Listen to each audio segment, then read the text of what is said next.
देखें, ये बाहर से पकड़ी गई है। ये देखें, ये वोट कास्ट हुए ये सारे, ये डब्बे मोहरें लग रही थी अंदर जाकर, तीर पर निशान भी देखें, हाँ, ये सारी बेईमानी। ये सजन हसन गोट का पोलिंग स्टेशन है। ये सारी बुक है, ये सारी बुक, ये देखें, ये सारी कितने वोट हैं? ये तकरीबन 2000 वोट होंगे सर। ये इतना ज्यादा वोट है। और ये सिंध हुकूमत इलेक्शन करा रही है, ये इलेक्शन कमीशन इलेक्शन करा रहा है। किस तरह से साफ शफाफ इलेक्शन होंगे? कौन से साफ शफाफ इलेक्शन का आप दावा कर रहे हो? आपको शर्म आनी चाहिए, आपको हया आनी चाहिए।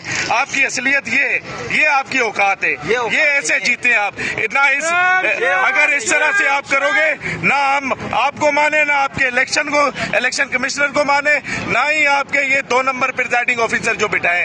हम इन्हें छोड़ेंगे नहीं, हम इनको यहाँ से निकलने नहीं देंगे, हम इनको जिंदा निकलने नहीं देंगे। अगर ये सजन हसन गोट और लियाकत अस्कानी जो MPA और सूबाई मिनिस्टर है, ये उसी से निकले, उसी के साथ बंदा था, वो ही लेकर आया। रात सारी बुकें उसी के पास थी। हमारा DC जो हमारा DRO है, वो उसका नौकर बना हुआ है, वो उसके लिए काम करता है, वो उसी के लिए बैठा रहता है। तो ये सारा DRO की माड़ी का कारनामा है, ये सारा उसी के मजदूर